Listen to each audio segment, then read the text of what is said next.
Okay, well in this video we're going to call up Steve and ask him a few questions about the property in order to just soften things up a bit and hopefully pave the way for an LOI that comes in at a low price.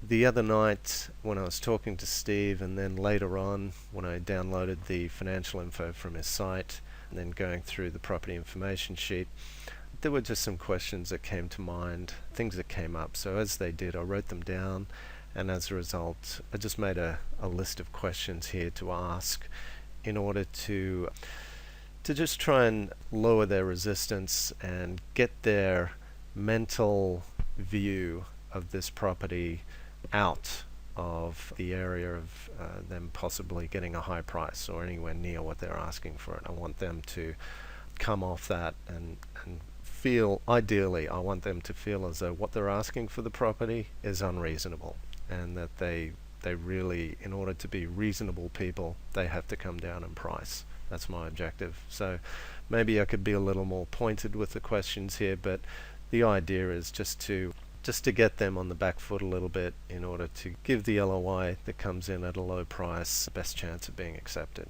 or appearing reasonable, so it's accepted. So anyway, we're just going to go ahead here and give Steve a call and have a chat.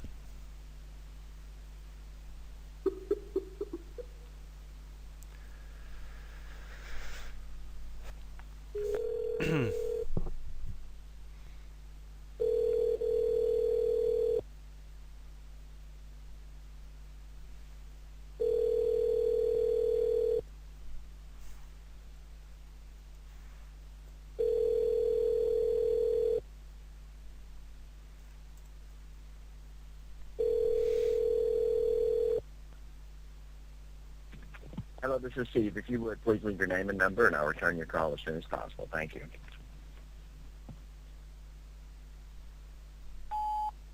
Hi there, Steve. This is Ben Inniskerr speaking. Just getting back to you. I pulled down the information from your site, the financial info, and went through that. Just had a few more questions for you. Wanted to spend a few minutes with you to go over a few things.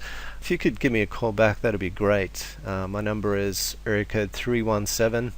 That's 317. Thanks a lot. Talk to you soon. Bye.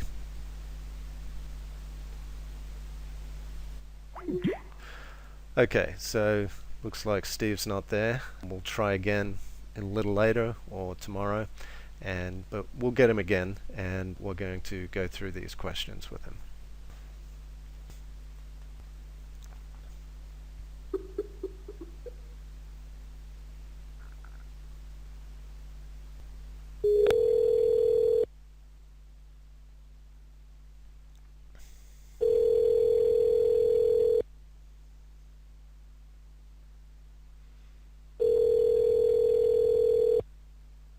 Hello, this is Steve. I am in the office. If you would, please leave your name and telephone number, and I'll return your call just as soon as possible. Thanks.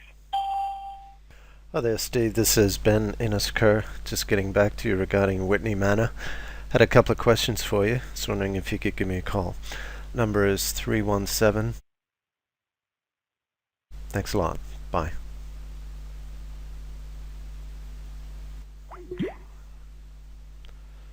Okay, well, Steve is appearing a little elusive to us. We've followed up with him a couple of times, but still haven't got in contact with him yet. We'll call him again one more time, and for a follow-up call to talk a bit more about the property with him. And if he doesn't answer this time, we'll move on to another broker and start working on another deal. In the meantime, still trying to touch base with him, following up each day, and I'll try and call him at different times each day, and eventually we'll get in contact with him. Once we have a chat with him and I can throw all these questions at him, then we'd be in a position to submit the LOI. But I don't want to submit the LOI until I've got these questions to him and he's fully aware of my attitude towards the property and how I'm thinking about it. But anyway, we're going to see if we can raise Steve again and see what we can do.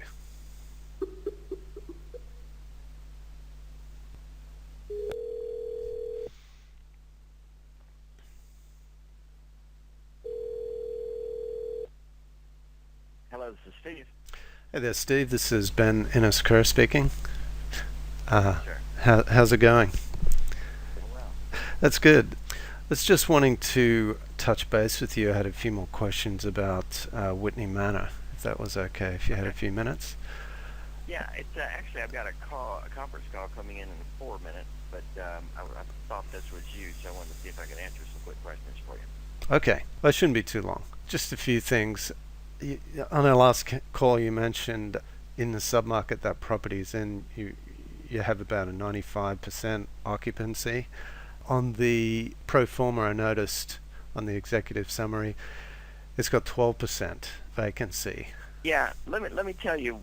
Let me clarify what I said, and we're talking about Whitney Manor. Yep. What I mentioned was in that submarket for renovated properties. If you take out distressed properties Right. like Whitney Manor, then Okay. the occupancy jumps up in the range you're discussing. Okay. Now, if you look at the overall occupancy for that area, it'll be like 88%. Right.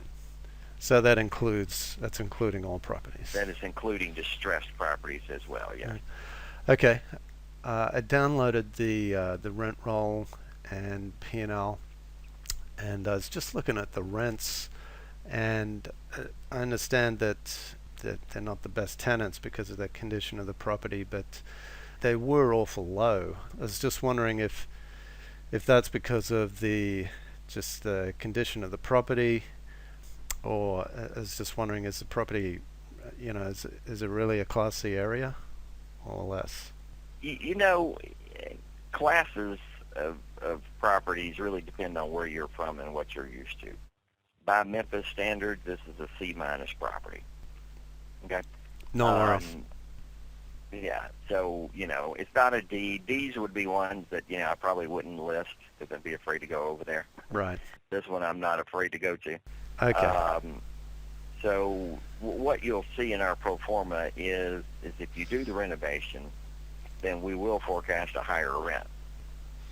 Okay. Let's take a look at the property on Google Maps and noticed it was on a hill. There was a hill that it was kind of built into. It's near the bottom. And there was another property kind of what you would call the bottom of the hill, and with a big kind of open lot there that seemed a little depressed. I was just wondering, when it rains, does it flood in that area? Not that I'm aware of, no. In fact, it's got a rather nice presence on the hill there. It's pretty well presented. Yeah. Kind of gives it, for that category property, a little bit of a stature to it by being on the hill. Okay. Okay. And I just wanted to just clarify in that when we last spoke, you'd mentioned there was a sewer backup. Yes. In some units. Next 2 units. Yeah, 2 units. Okay, so it's 2 units. And has that been cleared up, or are they still blocked? Probably not. Not. Probably not. They haven't rented those units, and they've just kind of boarded them up. Okay. Just regarding the fire damage, did the fire occur during the ownership of the current owner, or did it happen? No, previous owner. Okay, so the previous owner, the borrower. Correct. And we don't have any details on who, what, when, where, if there's any insurance, no insurance. Oh, you don't know anything about insurance? Yeah. Okay. Yeah. Okay, whether he got insurance payout or... Yeah, it wouldn't... If they did, they didn't use it on the property, and if they didn't get one, then we don't know if they did, didn't, or... Right. Okay. Just regarding the current owners, are they a lending company, or are they more like a fund, a hard money fund with limited partners? I guess you could probably describe them as more of kind of a... I wouldn't say hard money, I wouldn't say soft money, kind of opportunity fund that will make loans around the country. Okay. So they're not really a bank, per se. A bank or a company as such, they're more like a group. Mm-hmm. Okay. And do you know what their attitude to the property is?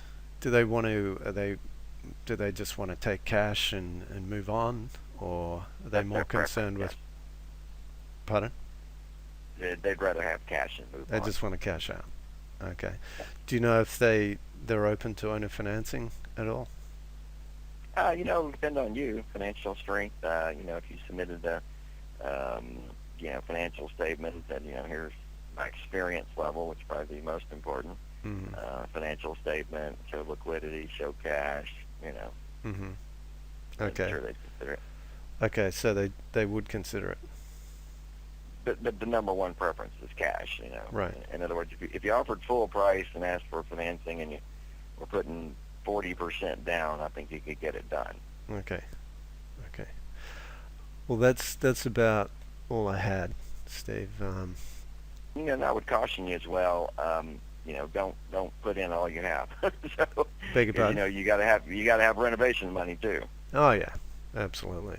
Okay, well that's great, Steve. I think I'll just look at the numbers a bit over the weekend Okay. and might be in touch Yeah, with you call early me in on the week. Monday. That'll be good. Yeah, and we can get a little more in depth. That'll be great.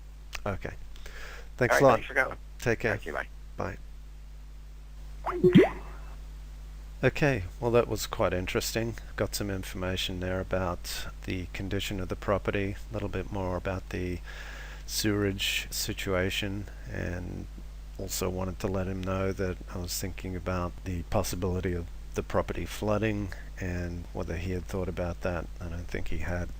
Obviously, he as the broker is trying to paint the property in the best light possible and downplay any negatives, but my objective was just to let him know that I'm taking that into consideration.